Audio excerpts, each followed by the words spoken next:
2 Kings 5. My title is Found a Spot. He was a brave soldier. He was a great leader. He was highly regarded by his king and his men.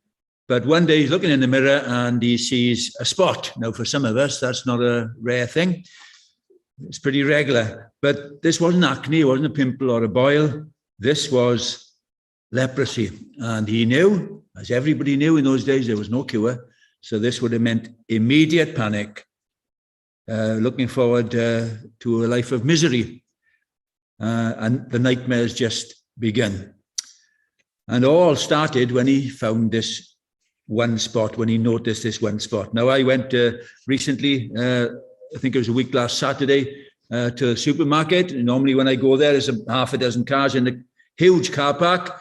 But when I went last time, there was no room in the car park virtually. And I twigged straight away what had happened, because I had passed hundreds of people lining the street on the way to the supermarket. And what had happened was, well, I guessed, it was a funeral cortege was coming past a little girl who had been diagnosed maybe 5 or 6 years ago with some awful disease, had finally passed away.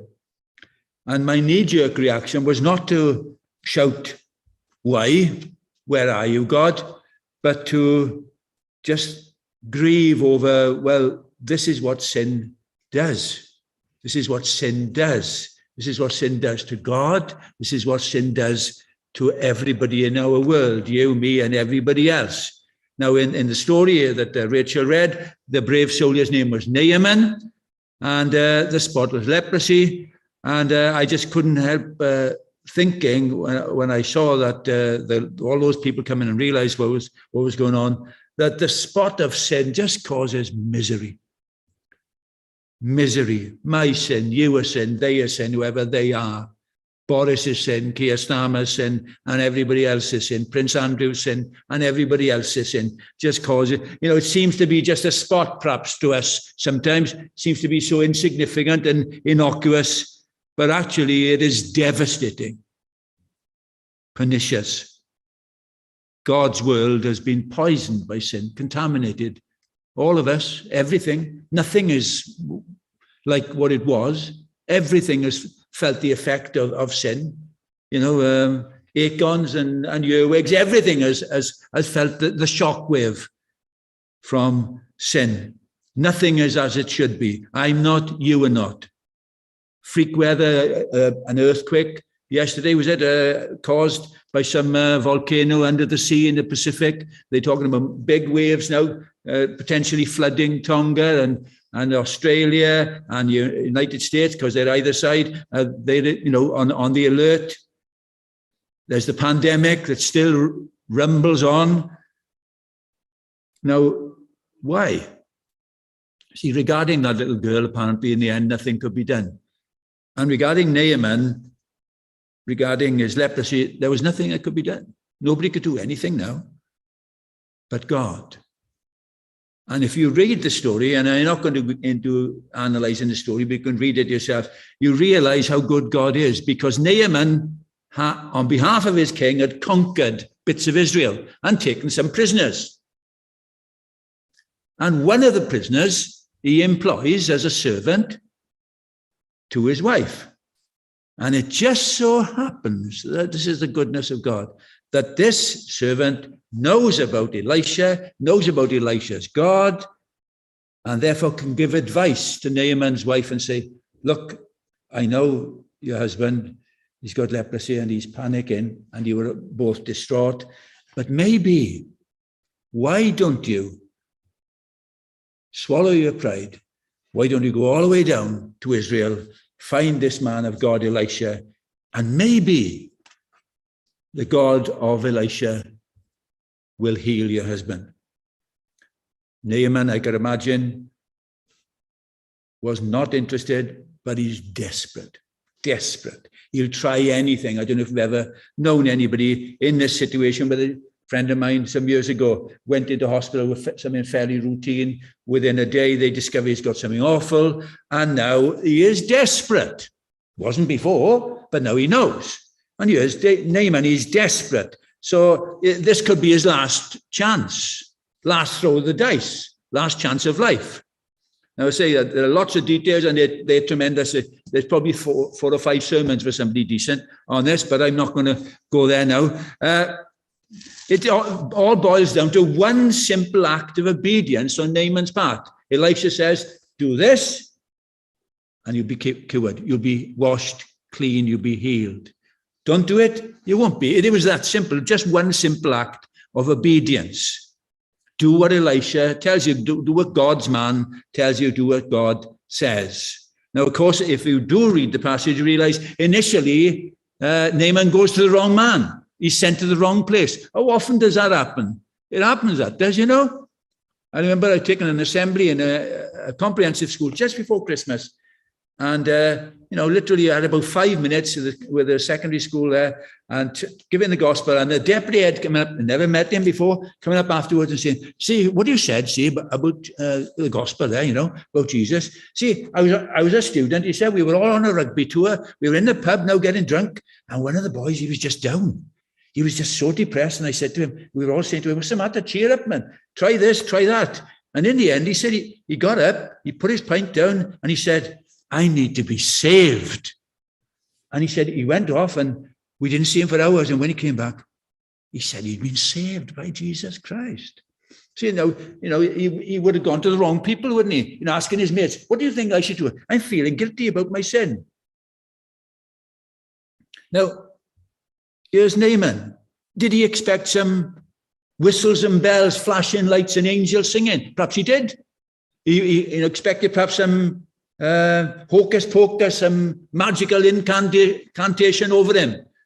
But there was no complex cure. It was just do what God says. It was that simple. Just do what Elisha says, because what Elisha is the man of God. Elisha's telling you what God says. If Elisha says, look, just go to the river. I know you think you've got better rivers in Damascus. Just go to the river. And if he says, bathe in it, not 5 times, not 4 times, but 7 times, and then do it. Do what he says. What have we got to lose? And Naaman does that. He obeys. And astonishingly, he's healed. Maybe there were no angels singing. Maybe there was no flash of light. Maybe no violins in the background. But he was healed. And he acknowledges that he's healed. And acknowledges the true and living God. It's a wonderful, simple story. Now, Naaman could organize a military campaign. He could lead a raiding party. He could command the respect of his troops and his king, but he couldn't do anything about his spot. Couldn't do anything about it. He was powerless. And Romans 5 tells me and you that we are powerless.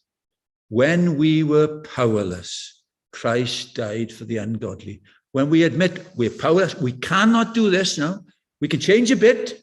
Stop swearing, stop doing this. You could, try to be kind. You can try and do all sorts of things.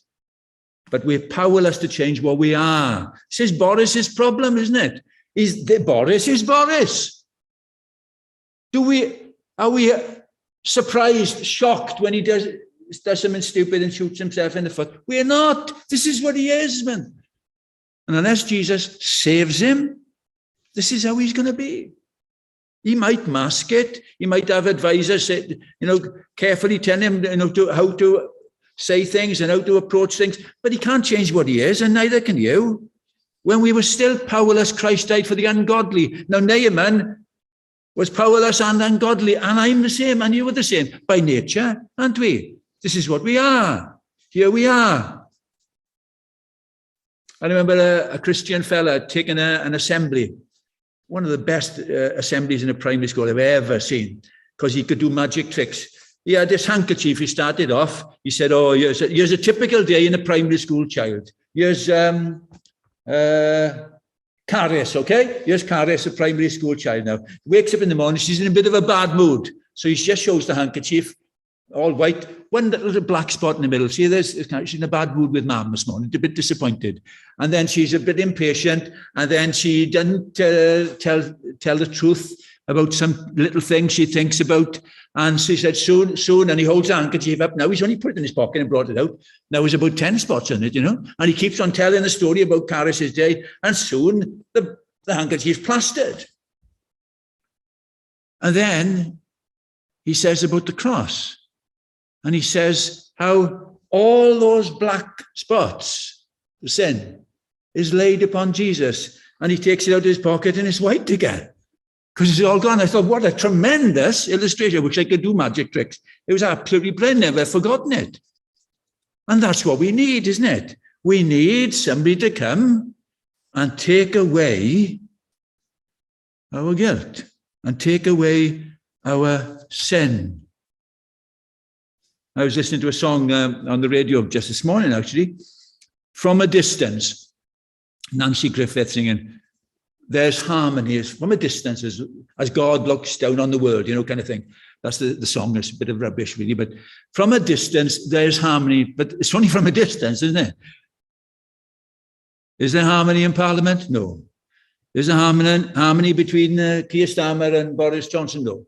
Is there harmony within the Labour Party? No. Within the Conservatives? No. Something's wrong. Is there harmony in your life with everybody you meet? Does everybody shout that you're a wonderful person with anybody you meet? Are you a victim or a villain? You're both, aren't you? You cause trouble and other people cause trouble to you. I read Psalm 49 this week. No man can redeem the life of another. See, no, you can't forgive me. I can't forgive you in a effort to get to heaven.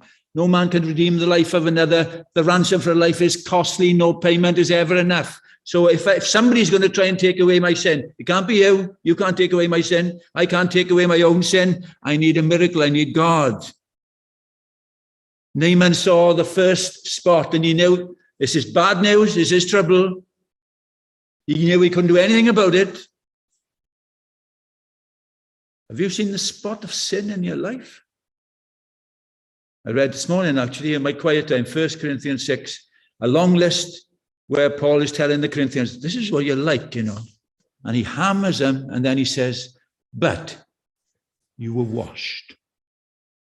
And I could read that this morning and say, this is my story, isn't it? I'm in that list. It's a pretty accurate description of me.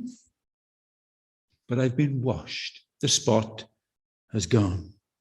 Now, I met a man once, only once I've ever met anybody like this. Every night, before he went to bed, he gave himself marks out of 10 for how good he'd been that day. I can't think of anything more depressing, can you?